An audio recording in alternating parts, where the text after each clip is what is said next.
কি বানাচ্ছো বাবা? বিশ্বকর্মা ঠাকুর। দেখি কেমন বানাচ্ছ, একটু এই সাইডে ঘুরাও। তুই আমাকে না বলেই বানাচ্ছিস?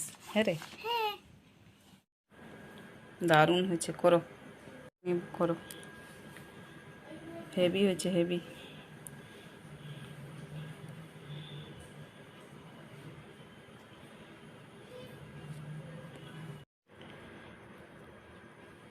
আচ্ছা বেটু, পুরোটা হয়ে গেলে আমাকে বলবি, ঠিক আছে?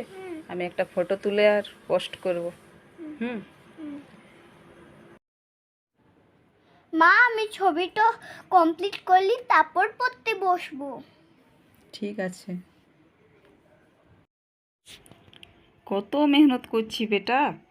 চলো আবার একটু খাবার খাই নাও, কালকে বানাবে যতটা বাকি আছে, ঠিক আছে? আজকে অত খাটালি করতে হবে না। চল রাখ এবার বেটু, না আজকেই কমপ্লিট করবি? হ্যাঁ রে, আজকে কমপ্লিট করতে দাও প্লিজ।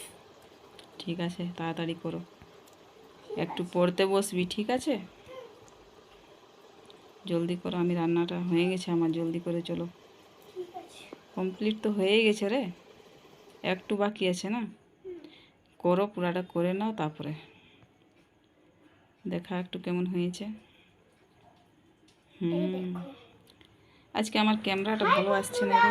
তো আমার বিশ্বকর্মা ঠাকুর কেমন লেগেছে কমেন্ট করে একটু জানাবে, জানাবে। খুব সুন্দর হয়েছে, দেখি দেখি, দাঁড়াও, ভালো তুমি হিলাও না, দাঁড়াও। ঠিক আছে। তো বন্ধুরা, কেমন এঁকেছে দেখুন আমার ছেলে বিশ্বকর্মা ঠাকুর। একে আমি কোনো দিনও ছবি আঁকা শেখাইনি এবং কোনো ছবি আঁকা মাস্টারের কাছেও দিইনি। তো এবার থেকে মনে হচ্ছে যে দিতে হবে, কারণ না শেখাতে এত সুন্দর আঁকতে পারছে। তো সবাই বলে ওকে স্কুলে যে শেখাও, ভালো জায়গাতে কোনো জায়গাতে দিয়ে দাও। তো এবার থেকে ভাবছি যে দিব। তো কেমন লেগেছে বলবেন। তো বাই বাই বন্ধুরা, সবাই ভালো থাকবেন। শুভ বিশ্বকর্মা পুজো। আবার নেক্সট কোনো ভিডিওতে দেখা হবে। সবাই ভালো থাকবেন, সুস্থ থাকবেন। Bye bye.